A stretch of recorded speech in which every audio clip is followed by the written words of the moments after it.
You might have noticed a change in your neighborhood lately. Yep, Sprint stores are now T-Mobile stores. Now that Sprint is T-Mobile, you get more coverage, value, and benefits than ever before. We've invested billions to bring our 5G from big cities to small towns across America. And great coverage is just the start.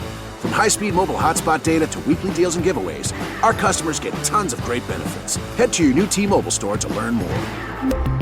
Qualifying service and capable device required. Coverage not available in some areas. Some uses may require certain plan or features. See T-Mobile.com. You might have noticed a change in your neighborhood lately. Yep, Sprint stores are now T-Mobile stores. Now that Sprint is T-Mobile, you get more coverage, value, and benefits than ever before. We've invested billions to bring our 5G from big cities to small towns across America. And great coverage is just the start. From high-speed mobile hotspot data to weekly deals and giveaways, our customers get tons of great benefits. Head to your new T-Mobile store to learn more. Qualifying service and capable device required. Coverage not available in some areas. Some uses may require certain plan or features. See T-Mobile.com.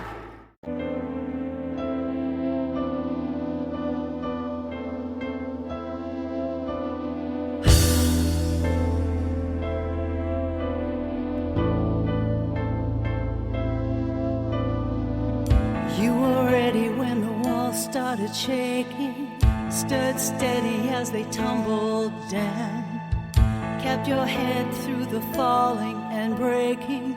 When others stumbled, you stood your ground. You knew that open could leave you wide open to the dangerous changes in stranger days to come. Darkness grows in the mist and shadows, puppets pose and deeds betray. There are myths that persist, and we all know words can keep the truth at bay. You know that open could leave you wide open. Fear closes in, and heroes don't always win. When you are ready to hold the line, defended on all sides, till little by little the middle was hard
Bring on the night with Night Dreams Talk Radio with Gary Anderson.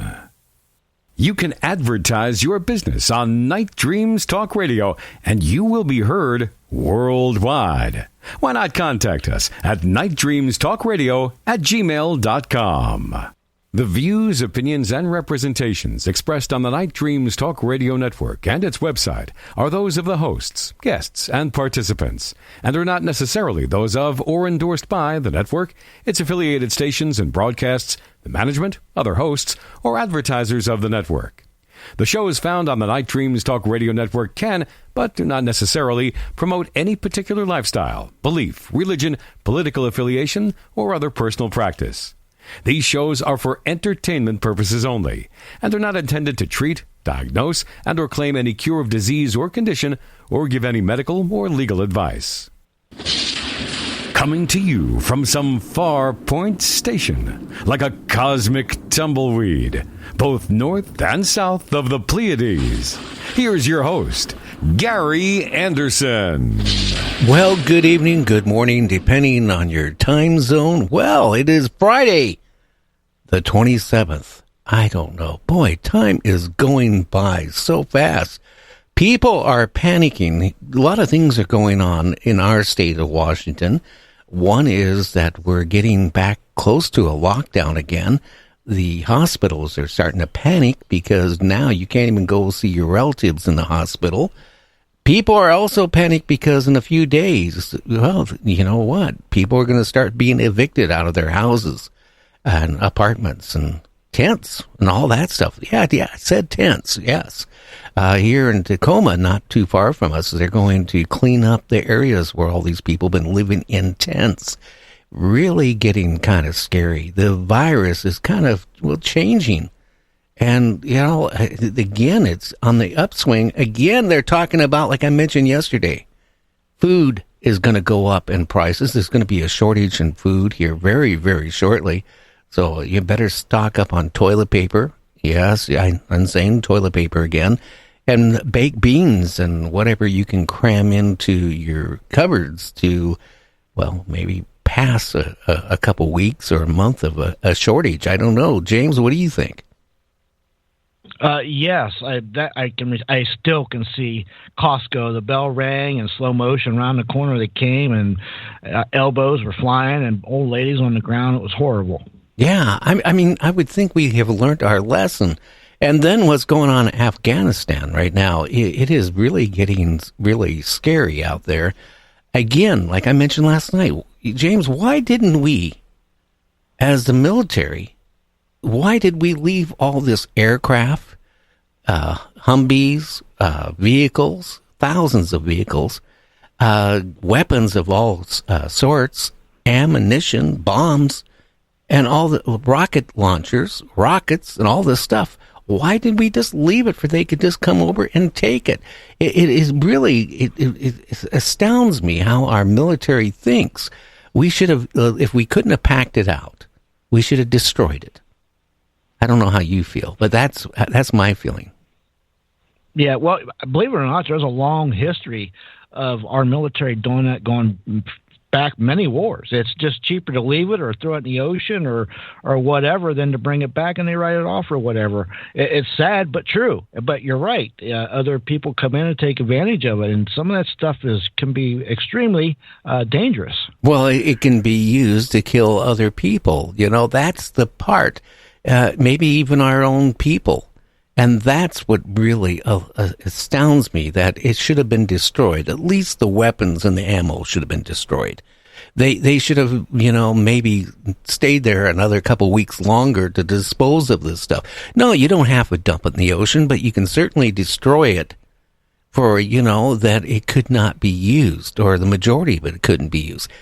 Again, it's really weird. Why would you leave all this stuff for our enemies?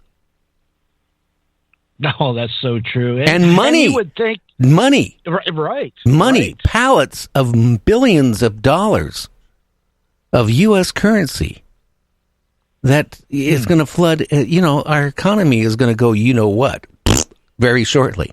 You know that. And then in Afghanistan, not maybe billions, but there's close to $1 billion.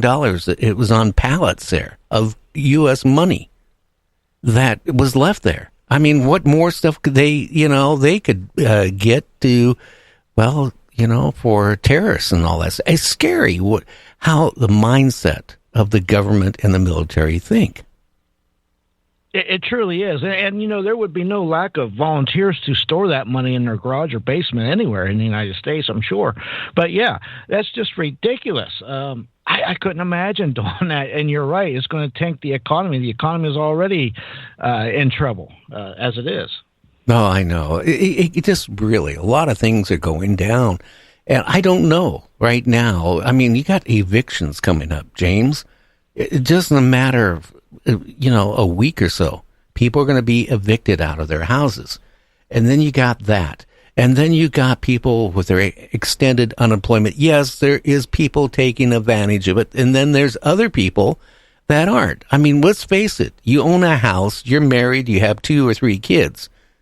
Are you going to be able to take a job for $12, $13 an hour and make your mortgage payment, your car insurance, your house, all this stuff? How are you going to, and buy food? How can you? So a lot of them, been getting the extended unemployment, and they have been actually looking for jobs. But you know what? Unless you want to work for a hamburger joint, or you want to work in some type of restaurant, or if you want to push a broom, the big type jobs out there aren't really there. That's so true. Even in my area, there's a lot of jobs. There's tons of jobs. And the reason there's a ton of them, and not good ones, but like you said, in that category, but a lot of them, they are making way more being on unemployment, so they're not going to take those jobs, of course. Well, how could you? If you I'm not sitting there, saying, hey, they're smart doing it. But if you think about this, again, if you're married, have a couple kids, you got a mortgage, you're paying your insurance on your house, you're paying your insurance on your car, you're putting food on the table, right? And you're paying your credit cards. I mean, can you afford to go work at a hamburger place for 15 to whatever an hour? How is that going to even make your mortgage payment? Seriously. It doesn't make any sense at all. Not only that, but now you've kind of set in and used to spending time with your kids and your family and making more money doing so. So you got to give all that up to work yourself to death for way less money. It doesn't even make sense. And then the people that own these apartments and houses. Okay, I know the situation of that because I got a relative that owns 2 apartment complexes. And, he still has to make his payments on that every month. And if he only has a fraction of the money coming in to cover it, it's coming out of his retirement. And you figure this has been going on for a long time. So, it affects everybody. That's why I'm saying right now we've dished out so much money to keep the economy going that inflation, it's really... The Federal Reserve has just come out and said inflation is just right around the corner. The head of the Federal Reserve is telling people, you know what, if you want to make a large purchase, do it now because everything is going to go up. If you're going to buy a house, do it now because I tell you what, it's going to go up big time. Yeah, pretty soon. Unfortunately, probably have to carry a big suitcase full of money just to buy a little hamburger somewhere. It could get that bad. Like you said, your relatives had wheelbarrows of money just to buy something that was worth $1. Oh, I know. Get a loaf of bread for $1 million. Yeah, that's what happened in Germany. I mean, you'd go there with a wheelbarrow full of money just to buy milk and a loaf of bread. It's crazy because the value of everything went up so much. Well, tonight, who's our guest there tonight? Well, our guest tonight is a Mr. Gary Heseltine. Now, he is a retired UK police officer who formed a UFO reporting database just for police officers to report to. Now, he has spent many years researching UFOs and for writing for UFO magazines. Very interesting. Well, Gary, also I want to say, thank you for your service to the Royal Air Force Police from 1983 to 89. Thank you for your service. You're welcome, and thank you for having me on. Well, I'm glad to have you on. Well, can you tell the listeners a little bit about yourself? What got you into this? I mean, here you were in the military, in law enforcement. Then you went into the transportation police. What got you into this thing of ufology, of all things? I had a sighting when I was 16 years of age. That's the thing that created my interest. Cutting a long story short, I was walking my then girlfriend home in my hometown of Scunthorpe in Lincolnshire, which is like northern England. And at one point, as I was walking her back to her home, we had to go along a long, narrow footpath, as we would say in English, a long, narrow footpath, and it was adjacent to my, what you would say, high school fields. And in the distance, there was a housing estate with lights on, etc. So we're passing the fields. It was one of those rare nights in England where all the stars were out. It was a really warm night, T-shirt weather. And as we're walking along this narrow footpath, we see ahead of us to our right, moving from right to left, perhaps at a 60-degree angle, a indistinct bright white light, much bigger than the background stars, no noise. And we watched it. We didn't know what it was. And then as soon as it went ahead of us, i.e. we were then behind its flight path, all the housing in the distance went off like a power failure, a grid failure. Kind of similar to what you see in the classic Close Encounters of the Third Kind when Richard Dreyfuss is looking down on the city, as it were. And the light went off, and at that point there, my then girlfriend, rightly or wrongly, got frightened because it was odd. There was no noise and this seemingly strange power cut. But all the light was on ahead of the object, and it was moving very slowly, very silently, no distinct shape. We then watched it go a bit further, and then there was a second power cut. All the housing behind its flight path, everything in total darkness. I was pushing my bicycle at the time, so I said, get on the bike onto what we call a crossbar, and I said, I'm going to ride you back to your house, drop you off, and then I'm going to see if I can catch this light up, because it's moving in the direction of where I lived. So that's what I did. We quickly rode to the end of the alleyway, turned right, perhaps another 200 meters to her house. The whole area, total darkness, no power on anywhere.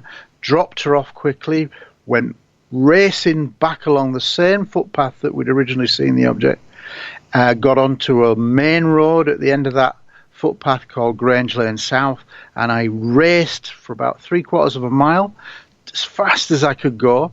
And then a strange thing happened, that when I was close to my home, still on this long road called Grange Lane South, the road naturally bent to the left.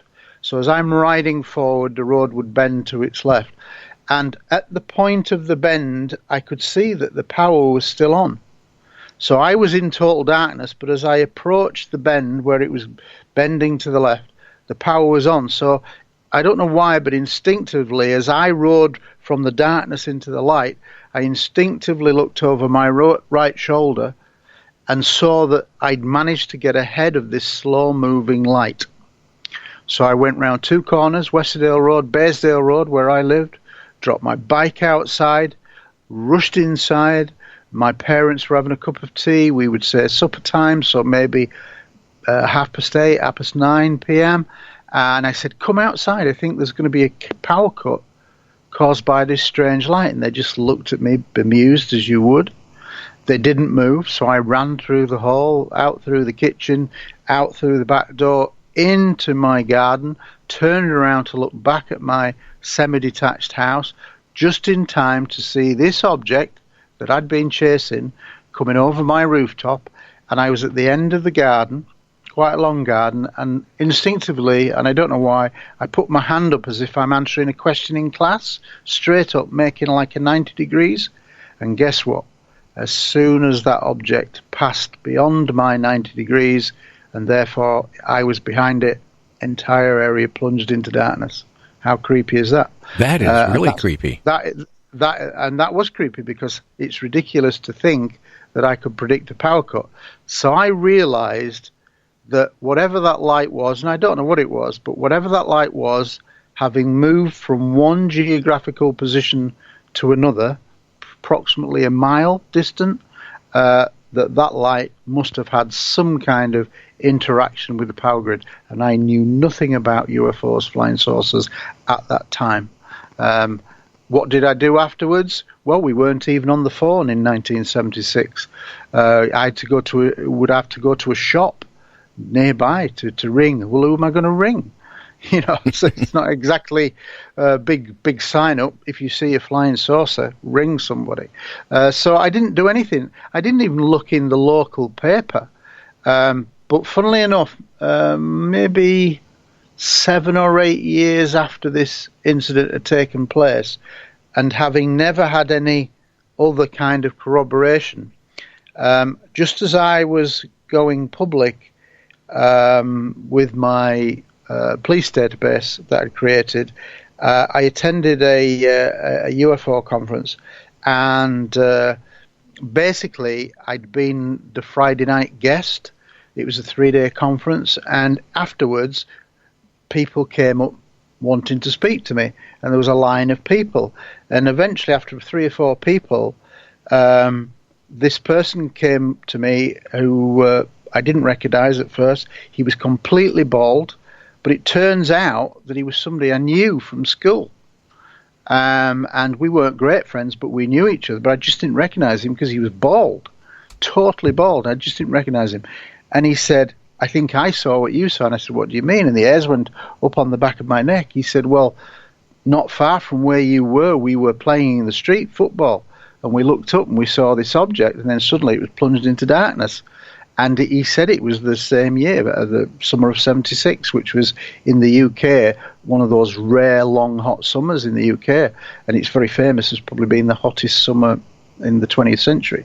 And so, yes, it's a kind of a corroboration. He wasn't certain of the date. Ultimately, it's not a corroboration, but it's a very similar kind of incident, and could be, but we'll never be able to prove it. And honestly, the hairs went up on the back of my neck when I heard that, because that was the only time I had corroboration of the incident. But yeah, it was a strange incident that I think ultimately stayed in my brain, ticking away. What could I do? The only thing I could do in 1976 in England, it was just before the era of VHS Betamax video recorders. It was maybe a year before that, and all I could do was go to the local second-hand bookshop and see if there were any books on flying saucers. And here's the ironic thing: the first book that I ever bought on UFOs turns out to be written by somebody who I think is an absolute hero in this historically, Major Donald Keyhoe. Now you think of all the books that's been written, the thousands and thousands of UFO books written over the decades. I happened to pick up his last book, his 5th book, and it was new, albeit in a second-hand bookshop. It was new, and I read it, and I couldn't believe it. I was reading about pilots chasing things on radar, and I'm thinking, why isn't this on the news? It doesn't make sense if pilots, and there's ground and airborne video, airborne corroboration through radar, etc. But one of the things that really struck me in that book was that there was a section where it mentioned the New York blackout from 1965, and that was rumored to have been triggered by UFOs affecting the power grid. So straight away, within literally days, weeks of me having this... You might have noticed a change in your neighborhood lately. Yep, Sprint stores are now T-Mobile stores. Now that Sprint is T-Mobile, you get more coverage, value, and benefits than ever before. We've invested billions to bring our 5G from big cities to small towns across America. And great coverage is just the start. From high-speed mobile hotspot data to weekly deals and giveaways, our customers get tons of great benefits. Head to your new T-Mobile store to learn more. Qualifying service and capable device required. Coverage not available in some areas. Some uses may require certain plan or features. See T-Mobile.com. You might have noticed a change in your neighborhood lately. Yep, Sprint stores are now T-Mobile stores. Now that Sprint is T-Mobile, you get more coverage, value, and benefits than ever before. We've invested billions to bring our 5G from big cities to small towns across America. And great coverage is just the start. From high-speed mobile hotspot data to weekly deals and giveaways, our customers get tons of great benefits. Head to your new T-Mobile store to learn more. Qualifying service and capable device required. Coverage not available in some areas. Some uses may require certain plan or features. See T-Mobile.com. Experience, I was getting some kind of validation that this is not the first time strange lights have been associated with causing power outages. And I think that is no coincidence. I would not have said it was a coincidence at the time, and I'd never heard of the word synchronicity at that time. But as my life has gone on, there have been so many strange, what you would call coincidences, that I now tend to think that it sounds crazy that I was chosen to do what I'm doing. Now, somehow something was planted.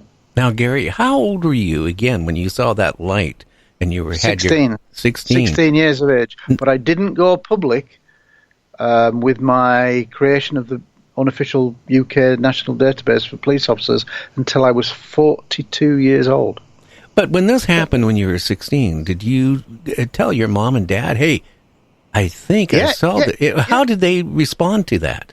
They just put down the fact that I'd predicted this power cut to like, oh, it's a coincidence. They didn't. They totally ignored it. They just were running around getting candles, and I said, look, I said something was going to happen. They just said, no, it's a coincidence. They didn't believe me at all, and I basically didn't really tell anybody about the incident for years. I joined a UFO group, a local UFO group, briefly, but I went and I found all the people seemed a bit crazy to me, so I only went once. I joined a British UFO Research Association, which was like the top agency in the UK, and I became an associate member, but I didn't do any active research kind of thing. I just got a badge and a certificate kind of thing. But yeah, for me, there was literally nothing I could do, and it just kind of went onto the back burner. I was naturally interested. I was curious. I didn't know what I'd seen, but seemingly, from reading Donald Kehoe's book, it wasn't unknown that UFOs, stroke flying saucers, UFOs really was the vernacular in 1976, were associated with the subject. But I kind of didn't really do anything. I had a child at 18, a mortgage, so I was busy thrust into getting a job, supporting a family. Later on, I joined the Air Force. I had another child. So kind of life got in the way, onto the back burner. You know, did my 6 years in the Royal Air Force Police. But here's an interesting link when we all look back at the strange coincidences, is I joined the Royal Air Force Police as a police officer, and for 3 of my 6 years' service, I served at 2 nuclear bases protecting tactical nuclear weapons that would be attached to aircraft. And where is the relevance of that? Well, Rendlesham Forest. I did exactly the same job as the military security police involved in the famous Rendlesham Forest case. And ironically, many years later, I get involved in research in that. But I knew there were more witnesses involved because of my knowledge of being on the ground protecting nuclear weapons. And I'm pretty certain that it was the same for the Americans in terms of the numbers of people who were involved in protecting nuclear weapons, and the same as the UK. In fact, the second base, I went to what was then West Germany, to a base called RAF Larbrook, a British base, and did more security there on nuclear weapons. And that layout of the nuclear weapons storage area, it was almost identical to the weapons storage area that was involved in Rendlesham Forest at RAF Bentwaters. So there's just kind of creepy little coincidences. Nobody else, as far as I'm aware, who is a known researcher, as it were, has these kind of links to Rendlesham that I do. And that's why I knew that there were more witnesses. And subsequently, more witnesses have been identified. Not that you get to hear about it, tend to in the United States, where it's pretty much a closed shop, and the narrative on rentals from Forest, or the Bentwaters instance that you sometimes call it, is pretty much run by 4 people, which is not right, in my opinion. Well, the thing is, like we talked a little bit, I was expecting more about disclosure, a little bit more, because, I've been talking, and I've mentioned it before, to a retired 2-star general in the Air Force who was assigned to the Pentagon. And, and the military knows what's going on. They definitely, because what he told me, what he was doing is they were investigating all these, when they spot a UFO, they would dispatch fighters to intercept it, because they don't know if it could be, a Soviet or something, a Chinese military craft. So they disperse aircraft. What he told me, occasionally, the fighter pilots were ordered to lock onto it and fire. Yep. And then occasionally, the craft would crash. And then the Air Force would, it was a training exercise. And that's how it went down. Well, I think anybody who has studied the subject seriously and looked at the best material worldwide over the last 70 years or so should, if they're intelligent, quickly conclude that we're dealing with something that's non-human, almost certainly extraterrestrial.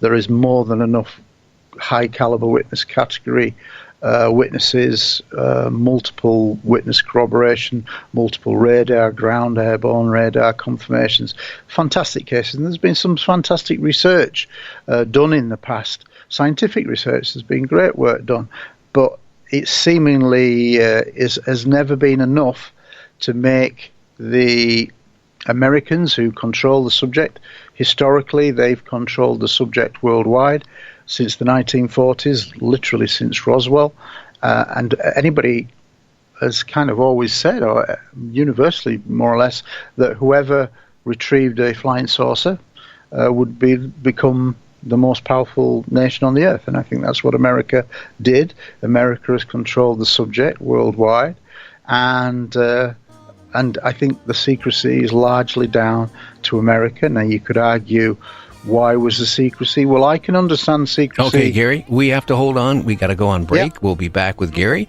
Gary tonight on Night Dreams Talk Radio. Check out our website at www.nightdreamstalkradio.com.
Bring on the night with Night Dreams Talk Radio with Gary Anderson. We're here to make you feel. Hi, Tom Davis here with Metatron Power and Light. We'd like to thank everyone for all the positive emails and responses to our music. Our music can be found on Amazon, Spotify, YouTube, and all digital outlets, and is featured on Night Dreams Talk Radio with Gary Anderson.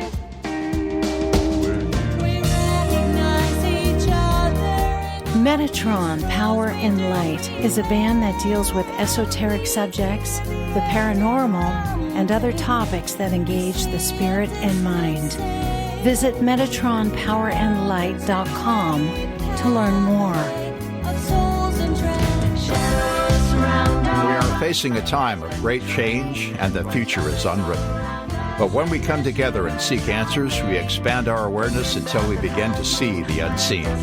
Uncovering secrets allows us to develop the knowledge we will need to shape our future and control our destiny.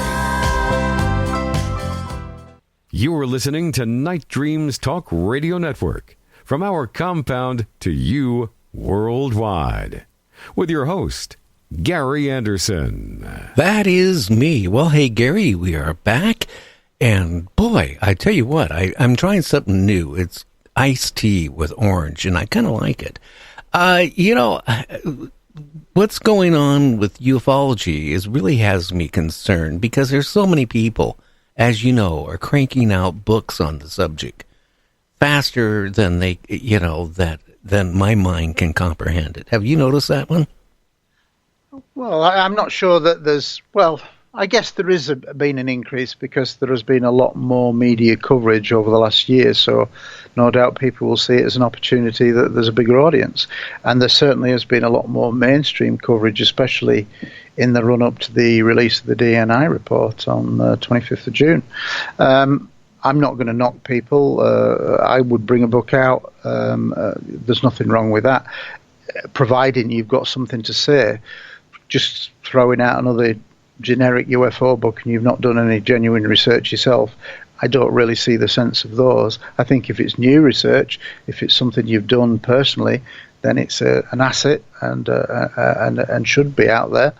But there are probably far too many generic books that just rehash existing material. But that's then, I'm not going to judge people for that. Everybody's got to try to make a living. But what I would say is that, yes, we're in a time that I think that there's undoubtedly a change since December the 16th, 2017. I think anybody who's in this subject will recognise that really there was a sea change after the New York Times article and the release of the 3 Fleur videos that were then subsequently authenticated by the US Navy.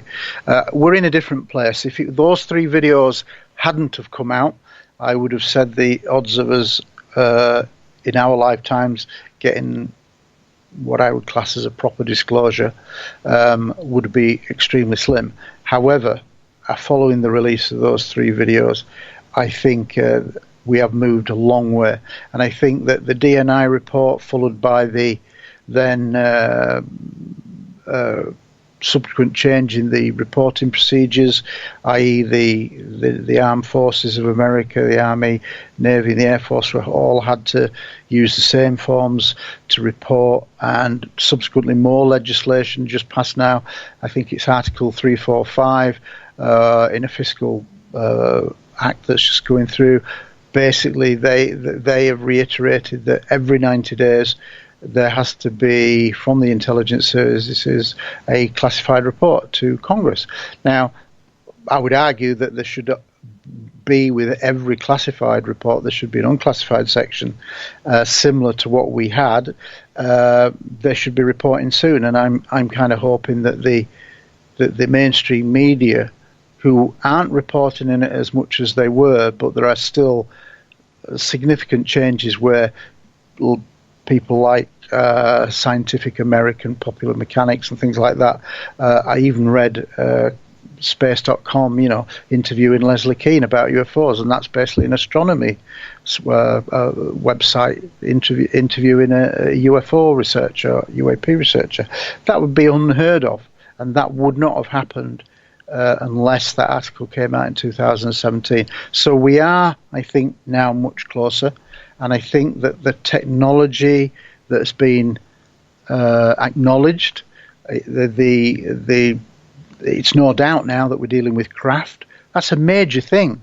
And if you think about it, a year ago, we were in if somebody had said to a UFO researcher, you're in a 3-way tie that's then going to become a two-way tie.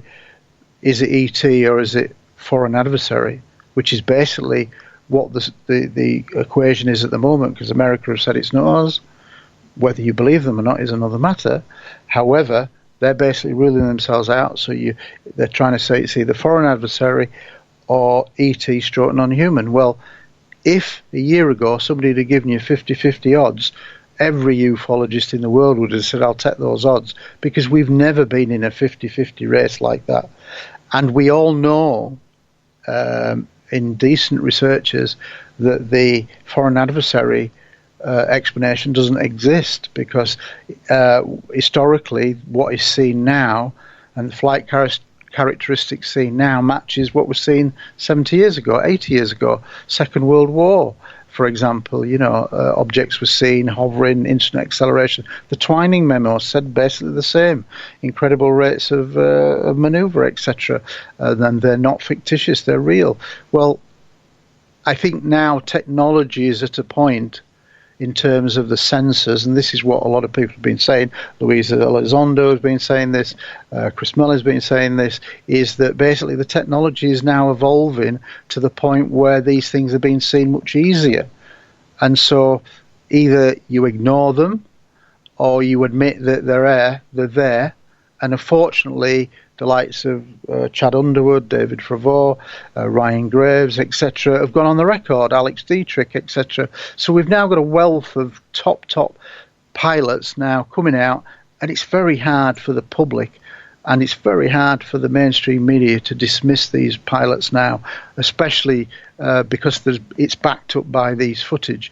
Yes, it's blurred, it's not as good as it could be, but you talk to Luis Elizondo, and I've talked to Luis Elizondo, and basically he has said, and he said it on many shows, that he has seen exceptional footage and the good stuff is still being kept away. Now, I would argue that the mainstream media now should be picking up the gauntlet. The UFO community in itself isn't strong enough, never has been, because we've never been able to organise on a global scale. We should have been much better as coming together as nations on a global approach. We haven't done it. There's been too much egos, my group's better than your group, etc., etc. But the mainstream media now know there is a story, and they basically are acknowledging that there is a cover-up. They now know that there's craft.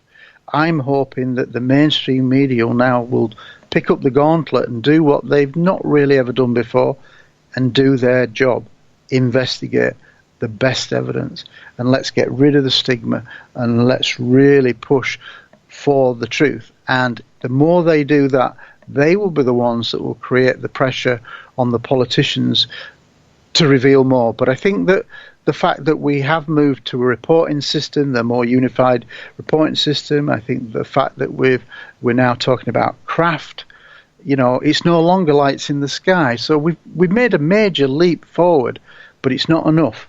And we have to keep the pressure on, whether it be on the UFO researcher side, scientific community side. We should all be working to say, look, we demand to see this better footage. We've been told it's there, crystal, daylight footage. I think at one point an object was seen 50 feet from the cockpit of an F-16 or an F-18 or whatever, but absolutely crystal clear.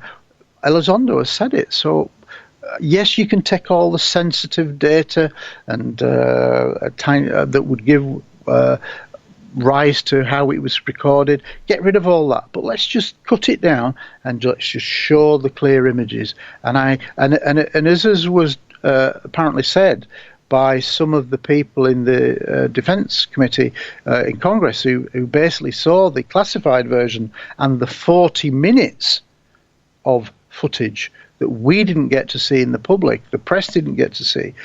And what was it? Some of the quotes were, it was like watching science fiction and the hairs on the back of the neck are standing up. Now, I think that there is got to be a way that you can strip away all the sensitive data, but just show the images. Because in the end, if we look at, if we had a crystal clear tic-tac, we don't need any numbers around it, any data on height, but Christ, if there's good footage, let's get it out there and show that to the scientific community.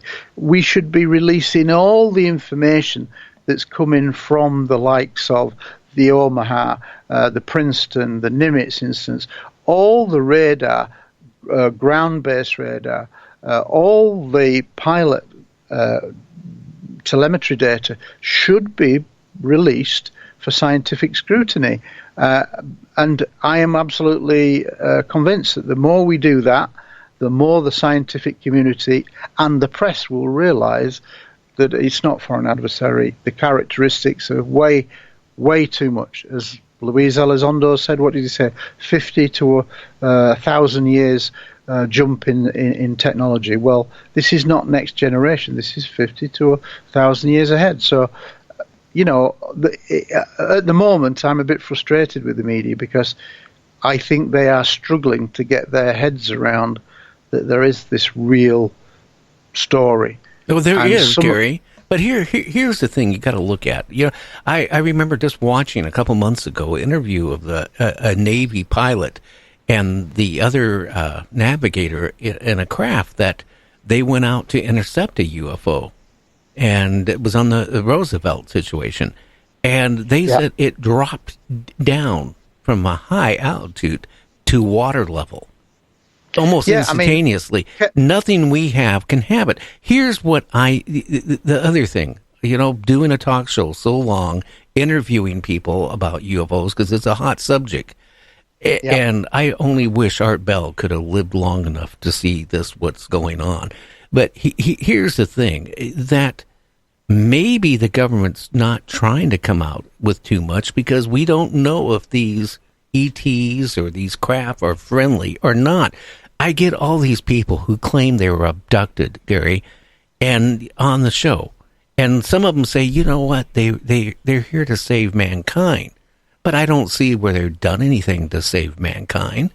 But then I get the other people that say that they're evil, that they subject me to or them to a lot of pain and torture. And then I also hear, you know, like Terry Lovelace, who was a former assistant attorney general for the United States, his encounter when he was in the Air Force as a medic, out camping with his buddy. They thought it was little kids in the middle of the night, but they saw this light coming. And then all of a sudden, they went out or looked out the tent, and it was little ETs running around. They were then taken aboard the craft, where they seen bodies of humans in tubes. And they seen other humans on the craft.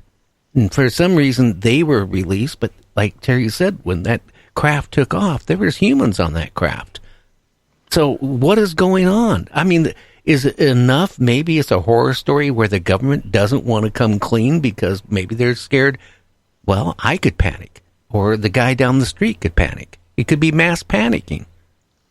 I think that was a consideration, certainly, after the Second World War, when we get into the kind of like nuclear Armageddon scenario against the Soviet Union, I think there was maybe genuine grounds to keep it secret.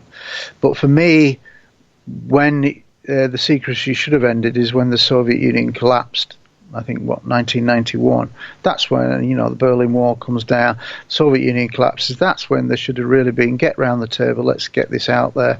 Because I'm sure whatever happened in America and around the world was happening in the Soviet Union. We know that it was. But that's when it should have happened. As for what you've just described, yes, I hear those same stories. And I know people who...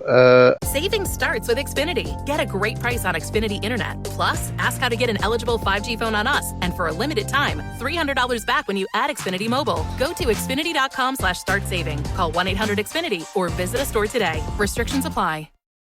Every editor knows the perfect video needs the perfect music to make it really pop. Find it easily on Premium Beat, where you'll hear world-class music produced by award-winning musicians. Best of all, unlike other music providers, our license gives you tracks for a lifetime. Pay once and never again. Save 25% on your next track. Just visit premiumbeat.com/royalty-free/podcast to redeem your coupon. That's premiumbeat.com/royalty-free/podcast. Who say they have had contact experiences. Personally, I believe that it is real because it's happened all over the world, on every continent, such similarities. As to agendas, well, I suspect that whilst there's many different nationalities in the world, in the human world, I suspect that if ET is coming here, there are probably many different species from many different worlds, and each one will have a different agenda, and that's why that might explain the very wide diversion of these contact stories. But there is absolutely one thing for me that is absolutely clear from my research, and I think many people will acknowledge it, is that there is a real correlation between UFOs stroke UAP turning up in numbers after we detonate nuclear weapons or the atomic weapon. And I think there's a huge correlation over the last 75, 80 years of UFOs seen near nuclear power plants, nuclear submarines, nuclear facilities, nuclear weapon storage areas.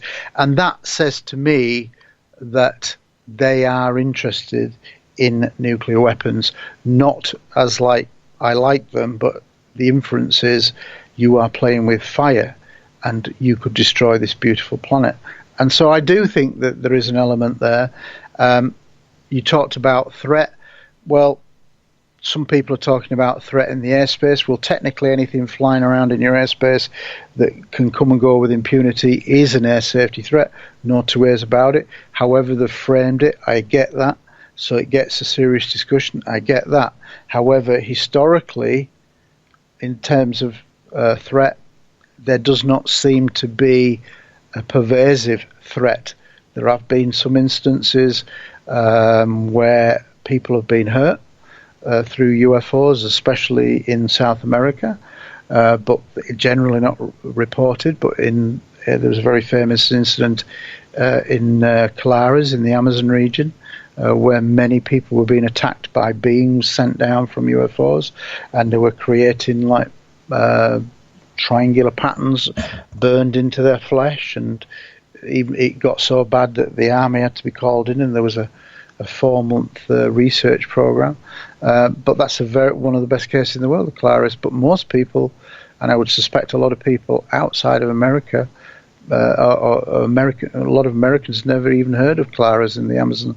But that was 1977. So it's rare. It's rare, but there have been incidents. Yeah, and how about not cattle mutilation? We already know that's animal happened. Mutilation. Yeah, animal mutilation. Yeah. How about human mutilation too?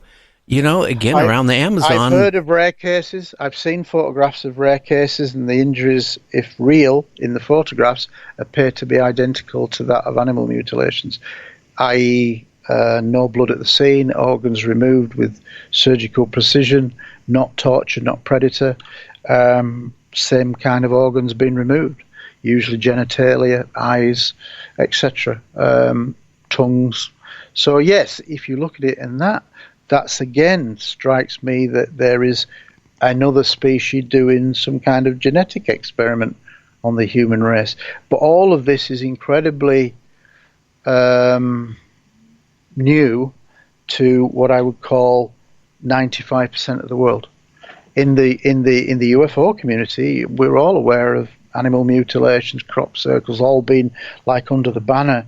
But don't forget, in the real world, as it were, the one that's being controlled, where the media is being controlled, the media themselves, the mainstream media, and it's obvious through their very poor childlike questions over this last 6 months that they know nothing.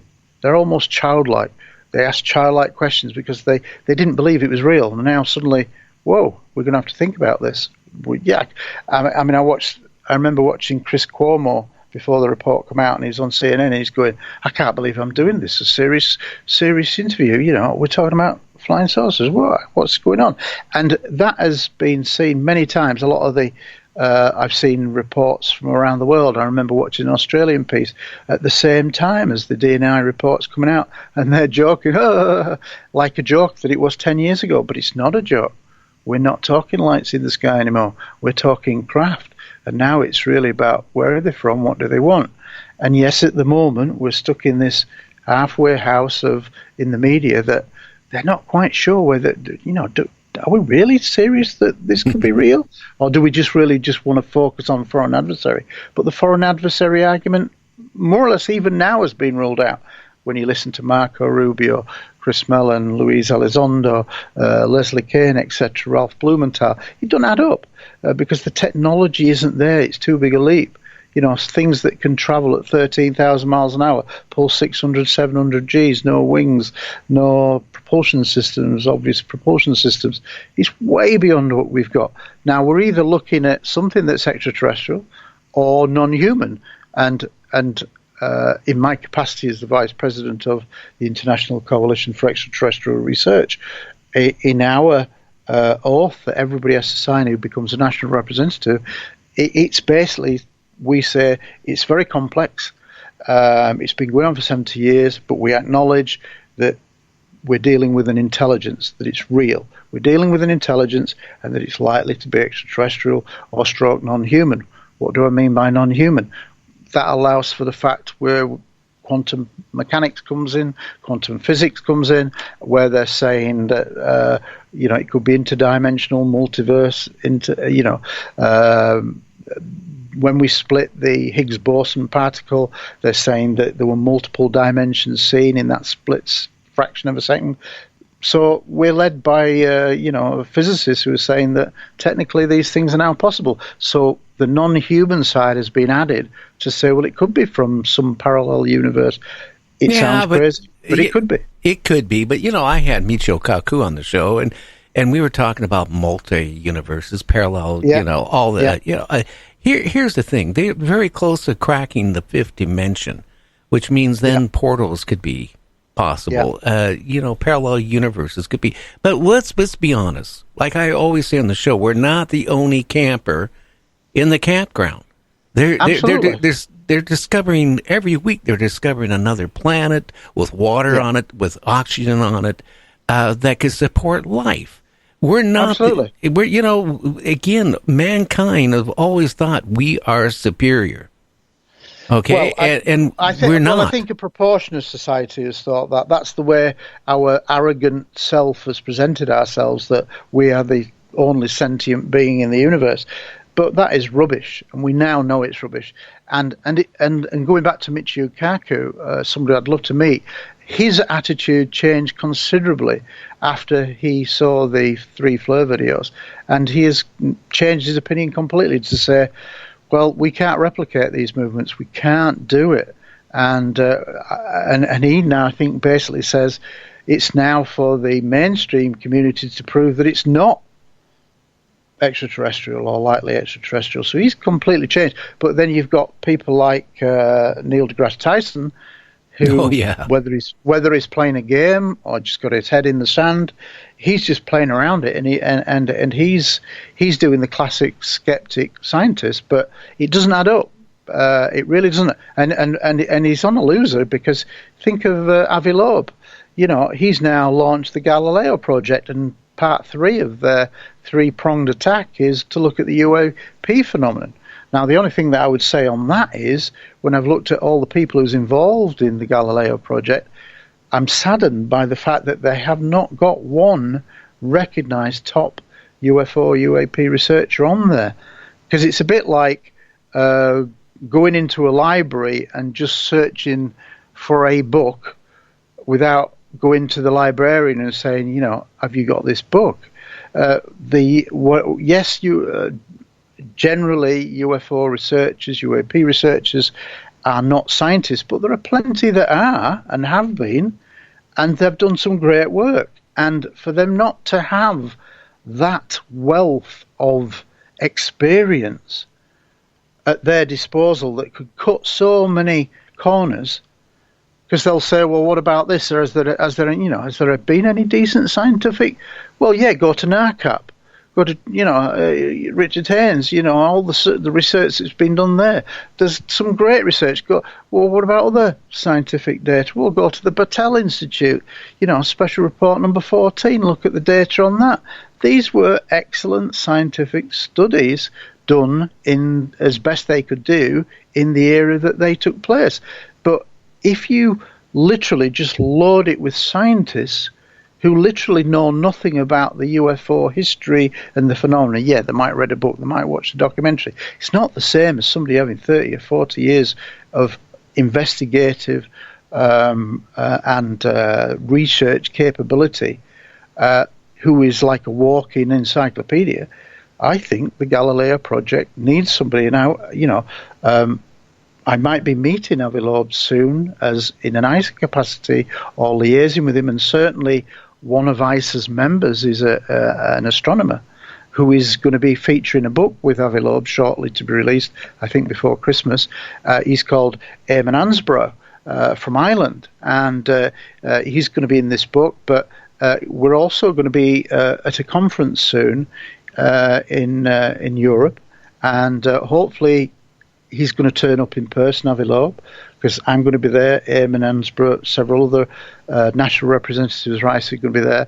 And I would say the same thing. And I'm kind of hoping that as an astronomer to an astronomer, that Eamon Ansborough, might be able to say, you might want to think about this. You do need somebody with a wealth of experience of UFO research, because it will save you a lot of time. Yes, we're not scientists, but Eamon Ansborough is a top astronomer, so they should be able to talk to each other on the same level. And Eamon's got a good 30 years of UFO research under his belt. So for my mind, I'd be saying, I think you two need to talk, because you are missing a trick from your research, which is a great idea, but you are missing a trick if you do not have somebody there who has extensive kind of encyclopedic knowledge of the UAP history. It's a vital part. And if you notice that with the DNI report, they're not really looking at anything prior to 2004. The world didn't exist. It's crazy. It is. We need to take a break. Can you hang in for another 15 minutes after the break? Of course I can. Loving it. Okay, well, we're going to go on break. This break is about 4 minutes long. You're listening to Night Dreams Talk Radio. Check out our website at www.nightdreamstalkradio.com. I was just thinking, Carl Sagan for years and years said that he didn't believe there was any life out there. He did not believe in UFOs and ETs. And before he died, he made a complete flip and acknowledged he does think there's life out there, and the possibility of us being visited was very great. Again, I don't know what is going on. I do not believe we have the technology, the science to re-engineer, to back-engineer a down craft like some people, and I'm not going to mention their name, claims that has been done. Like I've mentioned before, if we went back in time to 1945 and I handed the top scientists of the world my cell phone and said, hey, duplicate it, how many years would it have taken? I don't think it would have happened. Anyway, we'll be back with Gary. You're listening to Night Dreams Talk Radio.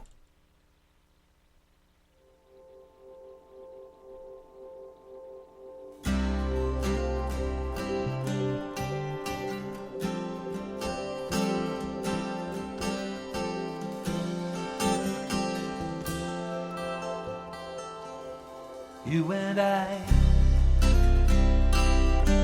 living in the strangest of times, on my hill, watching while the cities rise. From the cleft that we left, when the sun beat it down into the valley.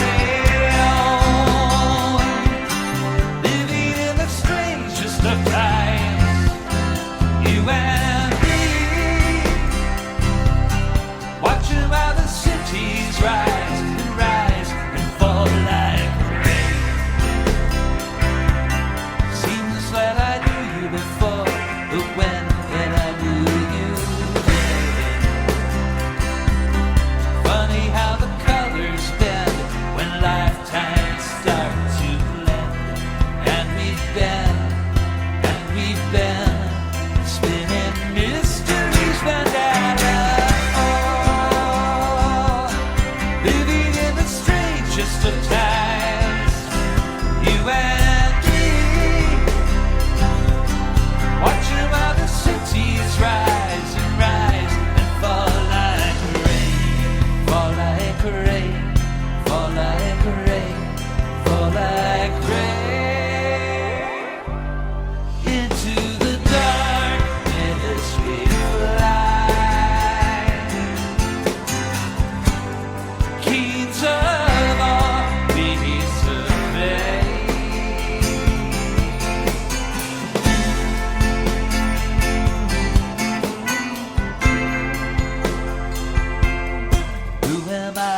strangers at times, you and me,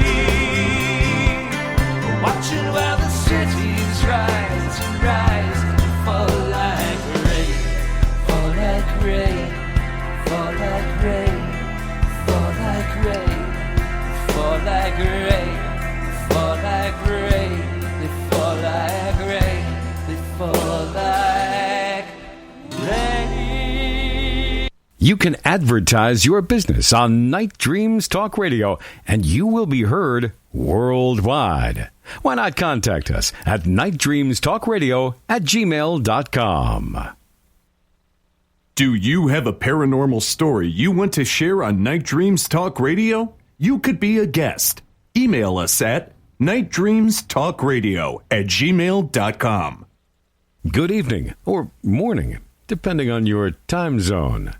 From the Pacific to the Atlantic to you worldwide. Get yourself a cup of Java and find a comfy, easy chair. And get ready for Gary and his guest on Night Dreams Talk Radio After Dark. And now, here's Gary. And here I am with Gary. We're out of the UK. Again, he has a lot of law enforcement behind him. Again, being a detective, with the police before you retired, if I kidnapped somebody and threw him in the back of my car and took him to a warehouse and decided, hey, I'm going to remove your kidney, or I'm going to, do whatever, take your semen from you, remove your eggs, whatever, what would happen to me? Well, in the real world, you'd if you were found, you'd go to prison for a long time for assault, obviously, and grievous bodily harm. But we're in a crazy world, in the UFO world, where much of this is not known to the general populace because it's been frowned upon, stigmatized for 70 years, and that policy has worked incredibly well. But hopefully now we're beginning to see that stigma go, and hopefully mainstream media and the public at large, who have never had access to this material, will begin to realize that there is a real body of evidence, forgive the pun, but a real body of evidence of some very amazing stories going all around the world. As I understand it, a lot of Americans think it just happens in America. Well, it doesn't. It's worldwide. Absolutely every country that you can think of, there are common cases almost identical to what's seen in every country. For example, one of South America's top researchers is a guy called A.J. Javard, who speaks great English, has done many conferences in the United States. He runs a printed magazine in Brazil. And one of the things he does in his private capacity is usually every year for a week he'll take himself down the Amazon River, back to really native third world experience where for the local natives it's 10 miles up the river one way and 10 miles down the river the other way. That's their entire world. They don't have access to TV, radio, newspaper. This is total basic living, and yet they recount stories that are almost identical to UFO stories recorded anywhere else. So when you hear stories like that, and he's been collecting these stories for many, many, many years, they validate that this is a very real phenomenon, that strange objects are seemingly able to just manifestly appear, dematerialize, materialize, and they are in every country around the world being seen. So, if what we're looking at, 3,500 pilots, 4,000 pilots gone on the record, of which, a couple of thousand military pilots. These are very, very well-trained people. Often these cases are backed up by multiple radar data, ground and airborne. They should have been taken seriously a long time ago, but the stigma that has been attached has stopped that, and that policy has worked incredibly well. But I think that the Nimitz case and the Three Fleur videos are the things that have now made the mainstream media sit up to a degree. And it's changed it, because I think for the first time, those videos, especially the last one, the go fast, the object skimming across the surface of the water, I think for a journalist, a mainstream journalist, they could say for the first time, what is that? Well, and you it know, was tangible and it was real. You know, Bruce Maccabee, he's been on the show quite a few times through the years. Absolutely, a very famous guy. Yeah, to me, like he was saying, whatever is in this craft, if it's humanoid, they have technology so far superior than us, because if we were in any of these crafts, it'd be like if you went and got your blender, right? And you started putting tomatoes in it, and you start putting bananas in it. And Would you be mush. Would be mush. Yeah, that's what we'd be. We'd be mush all over it inside the craft. Whatever technology they have, regardless if it's android or humanoid, it's able to take the G-force, which, even the craft, we don't have technology.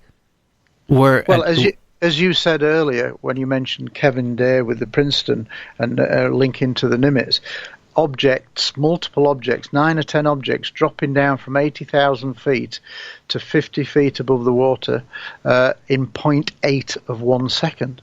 Now, that's just incredible. We can't get anywhere near that. This is a technology way beyond anything we've got. Me personally, I think we are dealing with multiple extraterrestrial species, and I think they're drawn here probably, one, because of nuclear weapons, and there may be a risk to this beautiful planet. Maybe because in our bit of the cosmic neighborhood, we're a bit like an oasis in the desert, somewhere to go see, and it's full of water, life, and rich in life and fauna. And I think we're a pretty special place in our bit of the cosmic neighborhood, and I think that's why they come. If you think about it, what do we do as on the Earth? We go to special places. We go to the Great Barrier Reef because it's got incredible coral and fantastic shoals of fish underwater. We go to the Galapagos Islands because there's unique species there. Well, in a cosmic terms, I think that's... Time travel to fun in the 16th century at the Maryland Renaissance Festival. 10 stages, food, pubs, shopping, jousting. Saturdays, Sundays, and Labor Day Monday through October 24th. For tickets, visit MarylandRenaissanceFestival.com. Save big on admission through September 12th. That's what they do. They just have a better technology, and whereas we can, I've never understood this argument that astronomers put forward that say the distance is the light years. You're thinking it from a very narrow point of view. If a civilization is 1,000 years, just 1,000 years ahead of Earth time, then we cannot predict what things are 50 years ahead of Earth time. Imagine what it is 1,000 years ahead of Earth time. How far distances, new technology, propulsion systems. It's crazy. But what if a civilization is 1,000,000 years ahead of Earth time? Well, do you think they're worrying about traveling between light years? No, I think something like warp drives will become science fiction, science fact, and they'll be able to use wormholes, stargates, portals, or whatever. And I think we're just kind of on the brink of that. But we are not this top contemplate that we're probably the ants in the playground. That's the scary part. We are the ants. That's the scary part. Yeah, we're the ants. How about intelligent? How about, in our country, we had the late Dr. Roger Lear. I knew Roger. Yeah, who removed implants. In fact, Timothy Collin has been on our show several times. He was one of his patients that had an implant removed. I got a picture of it, and it was sent out to a lab, and it was silver-based with some other type of metal attached to it. But it was nothing that it could be compounded on our planet. So that tells me that something is going on. Then we, naturally, Whitney Sprieber, he has an implant in his ear. He's been on the show a few times. But then a lot of people are in denial about, implants. They show me proof. What more proof can you get? When you see these things under an electron microscope and you read some of the scientific work that's been done on them, it's staggering. And I met Roger several times. I'd had lunch with him. He was a really lovely guy, done some fantastic work. And sadly, when he died, in a sense, part of that great research has stopped or has not had the prominence that it had. Because he was, done something like 17 or 18 removals, all filmed on camera, done under surgical procedure. There was no tomfoolery, and some of the electron microscope images are incredible. And what he always used to say was, a foreign object, the body should reject it, but in these implants, for some reason, they don't get rejected, and they're able to, be absorbed under the skin without a problem. That doesn't happen, he said. So, we were dealing with something then, but it seems to have gone off the boil. It's a bit like the alien skull. I'm fascinated by that because that skull, I know that there's some controversy about it, but I believe that there was something really going on with that, and I agree with you, Gary. Died a death. Yeah, sorry. I said I agree with you. Now I want to go into like Art Bell. Again, I knew Art Bell. I would go visit him during the summertime for a day each year. He was here when he wasn't in the Philippines, and he had this medal that was sent to him from a listener. And it was sent out, a part of it was sent to a lab, and it came back that no way that metal could have been ever compounded on this planet. Yeah. And again, what more proof could you get than that? I think Linda Morton Howe bought a piece of the remaining piece of that metal. But I mean, here's the thing. There is proof that there has been crashes. There has been proof that they went and the government has retrieved it. In our country, how about in the UK? What has gone on there? I'm sure if a craft crashes in Roswell, which I really do believe it happened, and I do. and other locations worldwide, how about in the UK? Has there been any crashes and retrievals that you have heard about? Yeah, there's supposedly one or two, but here's the thing. Without a shadow of a doubt, Britain has always followed America's lead on UFOs, like on many other things that have followed America's lead, but certainly in UFOs, they followed America's lead. And what we know worldwide is that every good case around the world, the Americans turn up.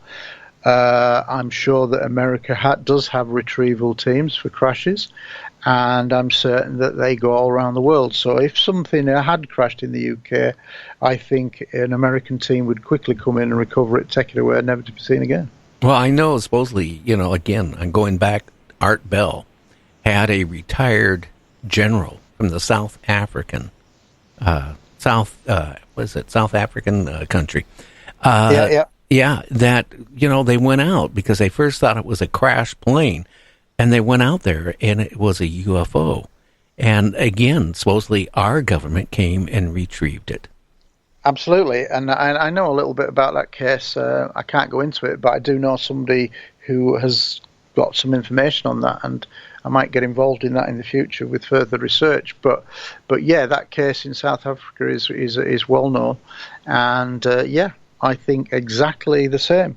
When I talked about that incident in Colares in the Amazon, where people were being shot at basically by beams of light from UFOs and getting injured, when the army went in, it was closed down after 4 months very quickly, and then guess what? The Americans turn up to carry it on. So the Americans turn up, they've controlled the subject, obviously probably not in the Soviet Union, but I think even during the Cold War, it's believed that there was a hotline to say, look, is this yours? Is it ours? We don't want to launch mutual assured destruction because it's a UFO. So I'm pretty certain that would make sense that they had a hotline to say, is this yours or ours or whatever, what's showing up on the screen. And don't forget, we've kind of had this demonstration in the sense of the documentary UFOs and Nukes, brilliant, the best military documentary yet made, I think, by Robert Hastings, based on his book. That has all the people who are in the underground silos, but the public at large who are, still thinking this is pretty crazy, although Gallup polls would seem to suggest that more and more people are believing, but that documentary should be shown to every child over the age of 11. Every every high school, every college, every university, along with The Phenomenon by James Fox, which is the best overall historical account of the subject. Absolutely phenomenal. Both those documentaries, in my opinion, should be shown on mainstream TV across the world and say, look, this is as good as it gets.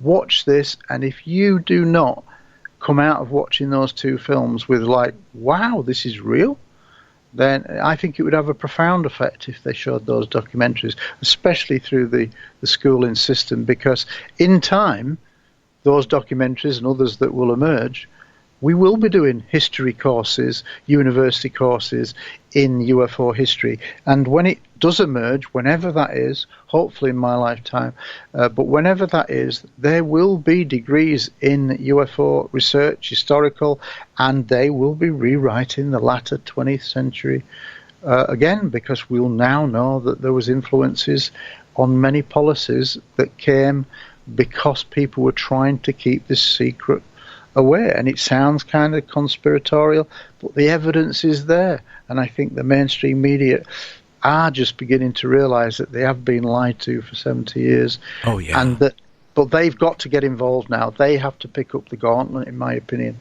to help keep the pressure on, because it'd be so easy just for the media to back away and say, well, it's probably a foreign adversary. It's not. They know it's not now. Enough of them know it's not.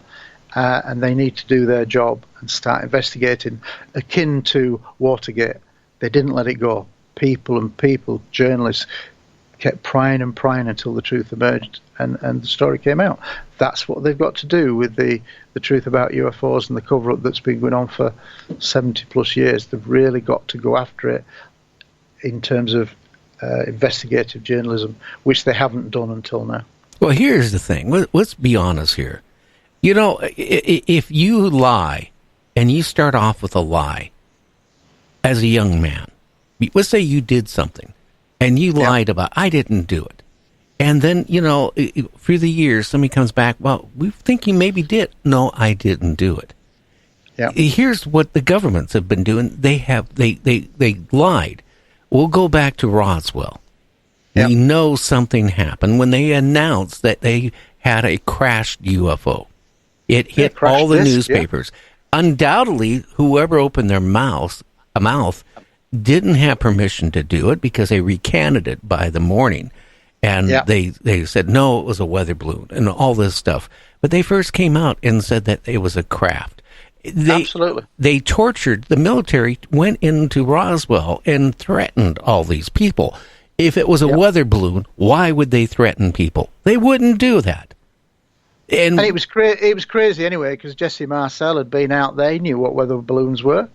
It was crazy. You know, of course he got to know what a weather balloon's going to look like. How could he mistake the retrieved material as weather balloon? It's crazy. It was all a cover-up. Yeah, but the problem is the government lied, okay? And they continued lying. Project Blue Book was nothing more than a whitewash. Public relations exercise. Yeah. Absolutely. And that's what it was. I think originally Project Sign, 47, 48, that was the estimate of the situation, which most people aren't aware of, that concluded that we're dealing with something that's likely to be interplanetary, the term of the day. Most people aren't aware of that, but certainly after that, Project Grudge, Project Blue Book, were just public relations exercises. And for the US government to say for like almost 50 years, no, we don't do that UFOs anymore, and then for the ATIP program to come out and be confirmed disproving that, there's so much of a lie. But the influence has been profound, because with the Rendlesham Forest story, that's a total cover up by the Americans and the British. And the American government and the UK government. So it's if you want to, and if you can control the media to a point, which they have done by ridiculing the subject, which has worked really well for a long time, then you can pretty much cover up anything. But I think hopefully that's going to change as more information comes out. Well, I think it's to the point now. Let's face it. Like I said, I've been doing this going on 47 years. And I've talked to thousands of people through those years about, abductions, UFOs, and some of them, even Steve Bassett's been on the show. And in fact, he's going to be coming back on here in I think, the next week or two. Yeah, I know Steve, yeah. Yeah, he's a great guy. But here's the thing, is that the government, like I said, has lied to us so long. Yeah. For them to really come clean, they can't do it. Because now, if the government comes out and says, hey, we've been lying to you. We've been lying to you for all these years. Then people are going to not trust the government at all. Because then what else have they been lying to us about? Let's be honest.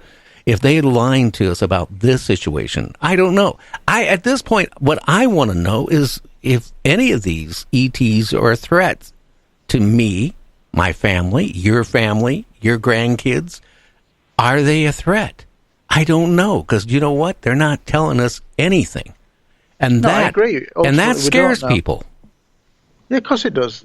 Nobody wants to feel vulnerable, and I think that's where the United States is now. Because if they admit, really go to town and say, look, we're not in charge of our airspace, is America a world superpower anymore? I would argue they're not, because they were told that these things can come and go with impunity into America's airspace. They can go on their nuclear silos. They can do whatever they want. There's no chance of catching them. That makes America or any country where these things are seen pretty vulnerable. But I think for America as the world superpower, I think they would find that very difficult, as anybody would, to say, well, actually, we are vulnerable and we don't know what's going on. Although I think it's beginning to point that way. But I don't think yet the press have really picked up on that yet. But they need to. And I think over the next year or two, especially as these every 90-day classified sections come out, somebody's going to break rank soon and something else will emerge, more videos will emerge. And I think we are edging closer to a disclosure. I personally think that we've never been as close to getting a form of disclosure. Some people will already say it's a process like Luis Elizondo, it's already beginning. Leslie Kane, I think, kind of thinks that it's a process. But when we've talked about disclosure with the big D, when it's on 24/7 on every news channel, that's when you know you've made a breakthrough. Imagine a terrorist incident, it's on every channel for 24 hours a day kind of thing. That's when you know that you've made this breakthrough to a big disclosure, because it will be the only big story that's on every news channel. We're not there yet. But we are, I think, closer through technology than we've ever been, and certainly in my lifetime, and I'm 61 years of age. Yeah, I just wish I wasn't going on 70, because, in January I'll be 70. And like I said, 47 years of this has been investigating and talking to people who claimed all this stuff. All credit to you for having such dedication to this subject when all those, when many people were being ridiculed for believing in it, and because, but again, most people aren't even aware that the ridicule emerges directly from the Robertson panel in 1953. CIA-generated scientists, how do we strip the aura of UFOs? Well, good, we work with all forms of the media and we'll start debunking it. And that's what they did, and it worked incredibly well. And anybody born after 1953 has lived in a world of a deliberate debunking. Oh, yeah. How about propaganda? Let's do this. It's propaganda. That's what they've been feeding us, a lot of propaganda. Absolutely, yeah, propaganda, a kind of propaganda, yeah. Lies, basically, just to cover it up. Yeah, and a lie after a lie after a lie. And, I will say this because our time is almost up. Don't forget, in our country here, all the way from the early 50s to currently, the Senate has had committees investigating these UFOs and all this stuff. So it's been ongoing. So even after Blue Book with the Air Force stopped, they were still investigating. Come on, we know that. Of course they were. And it was just a terrible lie that they've done, and it's such a shame because, and I think that's maybe why, in a way, you could argue that what's happened with the likes of Luis Elizondo, Chris Mellor, is trying to be a reworking to rewrite history to make America not look as bad. Yeah, to find a mechanism. You're right. Now, do you have a website or anything you want to share? Let's do that. I'm the founder and editor of UFO Truth e-zine, a magazine. It's a bi-monthly e-zine, and I'll give you a quick offer to any of your listeners if you're happy.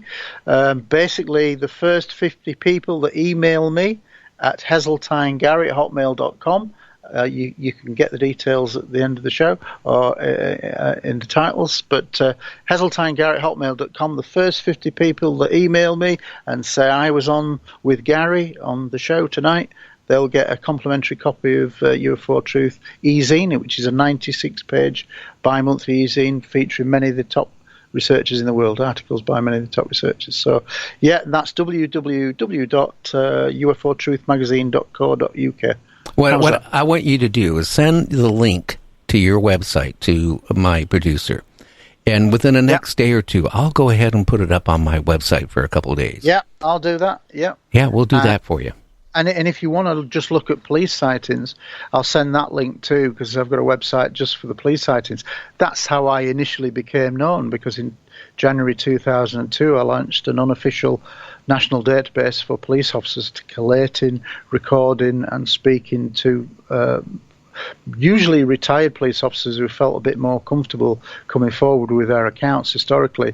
But, that began in January 2002. I now have over 500 cases going back to 1901, involving over 1,000 British police officers. So that's a lot. And so my website just gives a précis of all these cases, or many of them. There's still a lot to be added to it. But, I think the database that I created in 2002 for police officers could be replicated, because there's thousands of great cases in America, police officer wise, with it being such a big country. Anybody could do that. In every country there could be a Proof Force police reporting UFO sightings website in every country. Obviously helps if you've been a former police officer, because like anything else, you're able to talk to people on the same level because you understand how their mind works. So that's proofforcepolicedatabase.co.uk. I'll send both links, and if you put them out, then great, but that special offer is there. Put that up, and as I say, the first 50 people who come to me after listening to this show and say, I enjoyed the show, you'll get a complimentary copy of the e-zine direct to your email. Great. Hey, well, Gary, I want to thank you for coming on. I really enjoyed having you on. It's like it's a fresh air. It's been a pleasure. I've really enjoyed it. Thank you for having me on. Okay, you have a great weekend. And again, thank you for, what time is it there right now in the UK? It's now 04:28 hours in the morning. Yeah, I'm sure you're tired, my friend. You take care. All right, thank you very much. It's been a pleasure. Thank you. Uh-huh. Thank you. Now, hey, James, are you still there? Yes, I am. Okay, so when he sends that over, send it over to me, and we'll get it up, within a few days up on our website. Again, who's some of our guests next week? And by the way, everybody, we're going back to our winter time.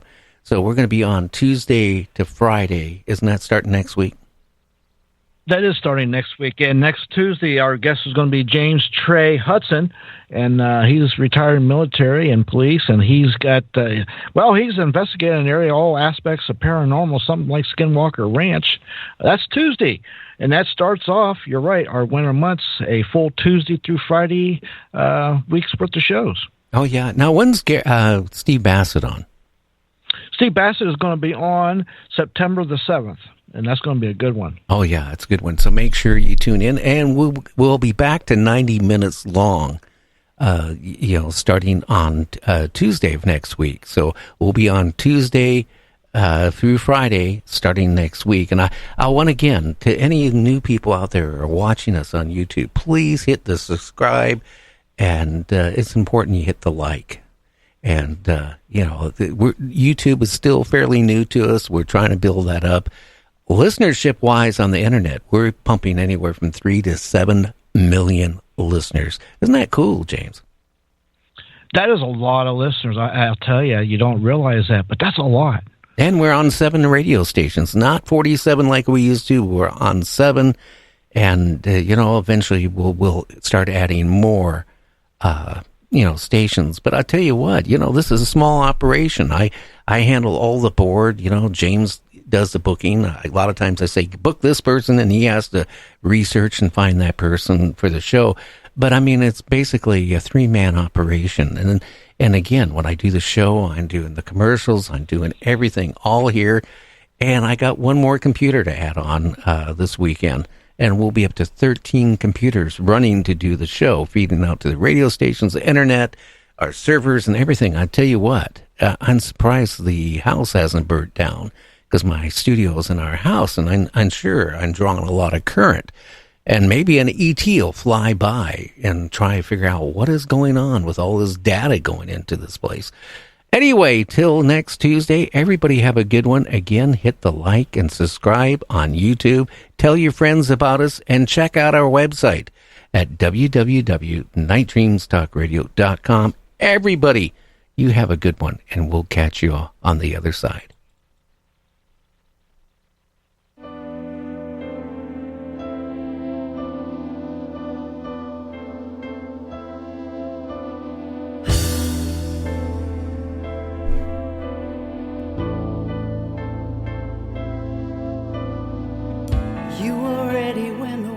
Started shaking, stood steady as they tumbled down, kept your head through the falling.